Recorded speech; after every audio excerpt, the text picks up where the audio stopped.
하나님의 말씀은 사무엘하 14장 25절 말씀부터 마지막 33절 말씀까지 보겠습니다. 사무엘하 14장 25절 말씀부터 33절 말씀까지. 25절 말씀. 온 이스라엘 가운데서 압살롬 같이 아름다움으로 크게 칭찬받는 자가 없었으니 그는 발바닥부터 정수리까지 흠이 없음이라.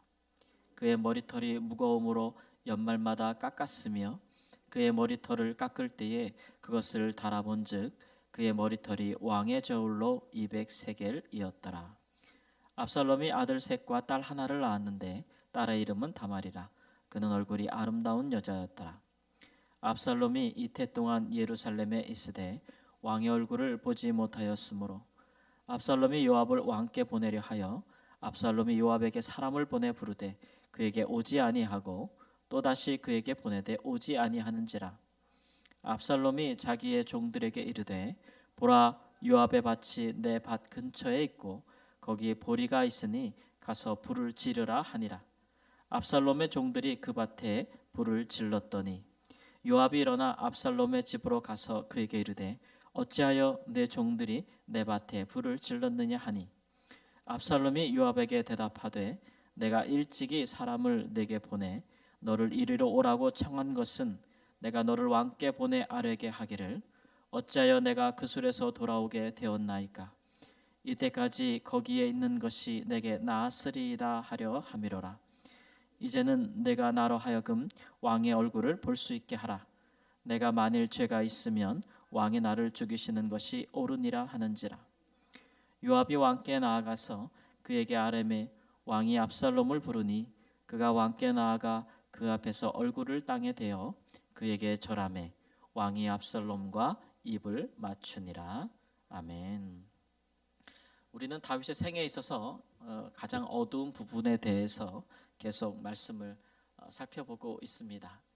다윗이 하나님 앞에 참 잘할 때를 살펴볼 때에는 참 마음이 편하고 좋았는데 이처럼 훌륭했던 다윗이 범죄함으로 무너지는 것을 보고 또 그가 무너질 때에 그의 몸과 마음이 병들고 그렇게 되니까 그 주변에 있던 선하지 않은 사람들이 이처럼 다윗을 흔들고 왕을 이용하여 자기들의 욕심을 채우고 또 죄를 더하는 모습을 보면서 나라 전체가 흔들리고 한 가정이 가문이 무너지는 것을 보면서 마음이 편치 않습니다.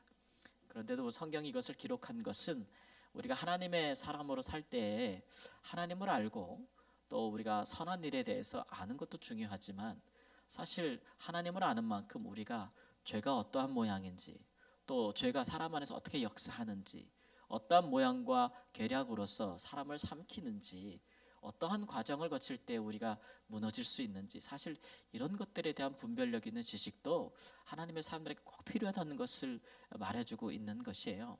왜냐하면 그렇게 우리가 빛에 대해서만 알고 어둠에 대해서 알지 못하면 어둠의 실체를 알지 못하면 이겨낼 수가 없죠. 얼마나 우리에게 많은 유혹과 그런 시험들이 와요. 인생 가운데서 또 그 모든 일들 가운데서 마귀가 얼마나 믿는 사람들을 할 수만 있으면 넘어뜨리려고 하는데 그 우리의 대적이 되는 자들의 계략을 알지 못하면 방비하거나 대비할 수가 없잖아요. 그러니까 지혜롭다, 하나님의 사람들이 지혜롭다 하는 것은 선을 어떻게 행하는지도 알 뿐만 아니라 악이 어떻게 교묘하게 사람들을 침몰시키는지에 대해서도 우리가 알고 있어야 그런 일에 당하지 않을 수 있다라는 것을 우리에게 알게 하려 하시는 까닭입니다. 그래서 이제 이런 부분들을 자세하게 살펴보는 것이겠죠. 새벽 기도할 때 좋은 마음으로 기도하면 좋겠는데 자꾸 이렇게 그것도 한 장씩 넘어가면 좋겠는데 계속 문단별로 넘어가니까 좀 그러실 수 있는데 이런 이유 때문에 더 자세히 살피는 것이라 말씀을 드리겠습니다. 압살롬이 요압의 그런 중재로 그술에서 자기 어머니의 나라로 갔다가 그가 3년 만에 돌아왔습니다. 예루살렘에 돌아왔지만 다윗은 아직 그를 대면하여 볼 준비가 되지 않았어요. 그리고 다윗이 압살롬이 그 지은 죄에 대해서 분명히 회개했다는 그런 증거도 얻지 않고 또 백성들도 왕이 어떻게 이 일을 공평하게 처리하는가를 보지 않겠어요. 그래서 2년 동안에 그를 예루살렘에 두었지만 왕궁에 출입하지 못하게 하였고 왕이 압살롬의 얼굴을 보지 아니하였다라고 했습니다. 이것은 그가 이제 죄에 대한 용서는 뭐 받았을지라도 왕자로서의 그런 권한이 완전히 회복되었다고 보기는 어려운 것이겠죠. 어떤 분들은 이 본문을 보면서 압살롬이 가택연금을 당했을 것이다 이렇게 해석하는 분들도 있겠는데, 그러나 정확히는 잘 모르겠으나 어쨌든 압살롬은 2년 동안 왕궁에 출입하지 못했습니다. 이 일이 이제 압살롬에게 큰 이제 분노가 되었죠. 아니 이러려면 나를 왜 데리고 왔어? 내가 오려고 했어? 나를 부른 거 아니냐? 그리고 이 일에 이제 중재된 자가 요압이었잖아요. 그러니까 요압을 불러서 왕께 보내려고 했는데 요압이 자꾸 오지 않아요. 요압이 압살롬에게 오지 않은 까닭은 그가 압살롬이 그술이라는 나라에 도망가 있는 3년 동안에 왕을 가만히 보니까 왕이 그 죽은 암논에 대해서는 그 고통을 이제 지나갔고 압살롬에 대해서 마음이 간절한 것을 보니까 왕이 압살롬을 마음에 귀히 여기는 것을 보고 이렇게까지도 죄를 범한 왕자에 대해서 그토록 사랑이 간절한 것을 보니까 그가 이제 후계자가 될 수도 있겠구나 생각해서 그를 데려온 것이겠죠. 근데 데려왔더니 왕이 2년 동안 그를 보지 않아요. 그러니까 요압이 생각하기를 왕이 그를 후계자로 보지 않았나 보다, 이제 마음에 다시 생각하지 않는가다 보고서는 요압도 이렇게 그 압살롬을 다시는 돌아보지 않지요. 이런 걸로 보면 요압은 참 그 중심에 이 왕의 의지나 마음에 쏙 들게 행동하려고 하는 어떤 그런 아주 눈치 빠른 그런 사람이긴 하는데, 중요한 것은 요압이라는 사람에게는 하나님이 없어요. 그러니까 죄에 대해서 하나님이 어찌 판단하시는가? 뭐 왕이 저렇게 있을 때 하나님은 어떤 것을 이루기를 원하시는가? 또 하나님의 뜻은 어디에 있는가? 이런 것이 동기가 돼서 움직이는 사람은 아니에요. 왕이라는 권력자의 심중을 살펴서 그것이 옳고 그른지를 떠나서 왕의 마음에 들게 무엇이든지 행하려고 하는, 그래서 그것을 통해서 이익을 얻으려고 하는 그런 중심으로 행하는 사람이라고 할 수가 있겠습니다. 압살롬도 그것을 잘 알아서 요압을 통하여 자기의 야망을 이루려고 하죠. 요압이 오지 않자 그의 밭에 불을 질러 버리죠. 그러니까 요압이 옵니다. 그래서 요압을 향해서 왜 나를 불러왔냐? 내게 무슨 죄가 있냐? 차라리 재판을 열어서 내가 저기 있으면 나를 죽여라. 이렇게까지 얘기하면서 이야기하는 분을 내는 압살롬을 보면서 그가 자기의 형제를 죽인 죄에 대해서 전혀 반성함이 없구나 라는 것을 이제 우리가 알 수가 있는 것이고, 그가 진실로 죄를 돌이키지 않는구나. 오히려 그가 그 수레가 있는 3년 동안에, 그리고 예루살렘에서 왕의 얼굴을 보지 못하는 2년 동안에 오히려 그 죄가 그 안에서 더 자란 것이 아닌가. 그리고 욕심이 자라면 죄를 낳고 죄가 장성하면 어떻게 되죠? 사망을 낳는다고 하잖아요. 그 안에서 죄가 더욱더 그 세력을 키우고 있다는 것을 볼 수가 있어요. 그런데 오늘 본문에 처음 본 바와 같이 압살롬은 그 외모가 정말 아름다운 사람이라고 해서 머리끝부터 발끝까지 흠이 없다. 이스라엘 백성들이 보기에도 다 흠모했다라고 하니까 이 사람은 영모가 굉장히 아름다운 사람이고, 자녀들이 있는데 아들 셋에 딸 하나가 있는데 그 딸도 굉장히 아름다운 여자였다 이렇게 이야기하고 있어요. 아들 셋에 대해서는 언급이 없는데 후에 우리가 18장에 가보면 그 아들들이 이미 다 죽은 것을 알 수가 있어요. 근데 왜 죽었는지 어떻게 죽었는지는 밝혀지지 않으나 그가 상속자가 없음을 인해 한탄했다고 나오거든요. 그 아들 셋은 일찍 잃었고 딸은 굉장히 아름다운 딸이 있었고 본인도 굉장히 아름다운 사람인데 그 머리털의 무게가 왕의 세겔로 200세겔이라고 했으니 지금으로 말하면 한 2kg 정도 대략 볼 수 있는데, 해마다 머리털이 너무 많이 자라가지고 그것을 깎아서 무게를 쟀더니 그 정도 됐다. 좀 과장일 수는 있겠지만 얼마나 그의 어떤 그 용모나 이런 당시의 머리는 어떤 사람의 그 영광을 의미하는 거 아니겠어요? 결국은 이 머리 때문에 압살롬이 나중에 죽죠. 나중에 후에 설명하겠지만, 그래서 미리 언급하는 일일 수도 있습니다. 그런데 우리가 여기서 보는 것은 이처럼 용모가 아름답고 외모적으로 흠이 없는 압살롬, 그로 인해서 이스라엘 모든 백성들의 마음을 얻었던 이 사람이 실제로는 마음으로는 굉장히 부패한 사람이라, 미움과 살인한 자요, 또 그 안에 죄가 있을 때 돌이키지 아니하는 자요, 아버지라 할지라도 그를 죽이고 왕이 되고자 했던, 왕권을 찬탈하고자 했던 아주 욕망이 큰 그런 사람이라, 탐욕이 큰 사람이라고 할 수가 있겠습니다. 가장 아름다운 용모 안에 가장 추악한 죄의 욕망이 숨어 있는 자라고 할 수가 있다는 것이겠죠.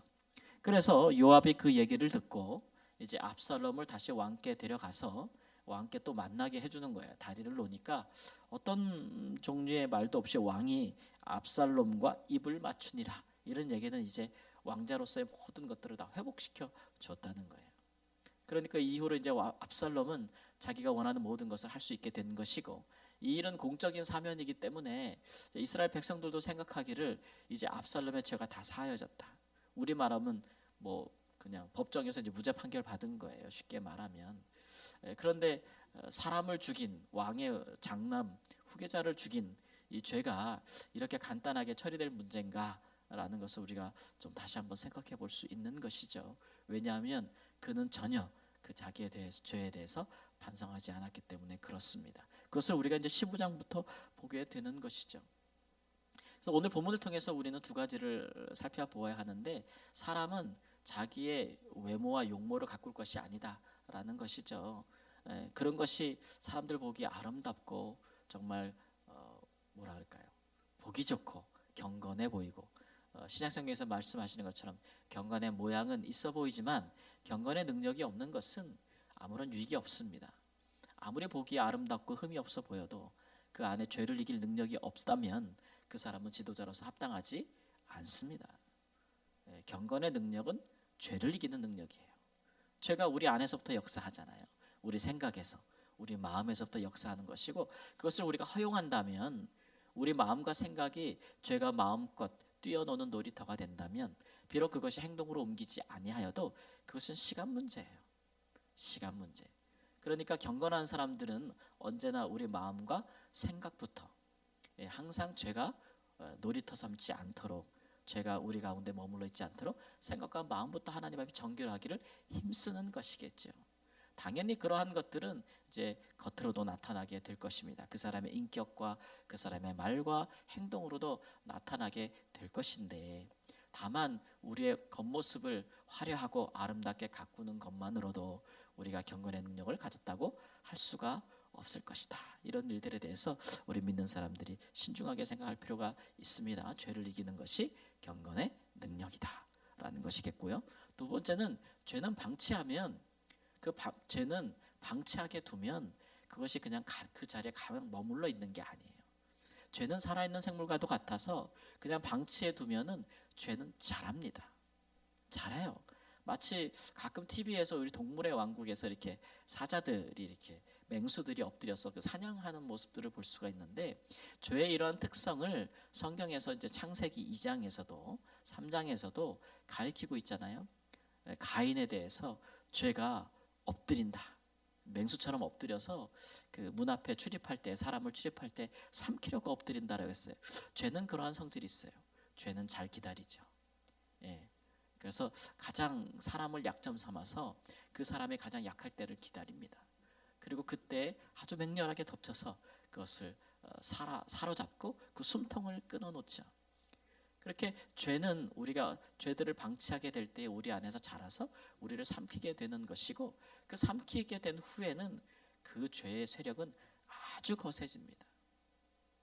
다윗이 하나님께 범죄한 이후로 이렇게 무력해지고 몸과 마음이 병들었기 때문에, 그가 하나님 앞에 정말 거룩하고 살아있을 때는요, 그 자신뿐만 아니라 그 주변에 있는 모든 사람의 죄까지도, 이 죄의 욕망까지도 다스릴 수 있는 지혜와 능력이 있었거든요.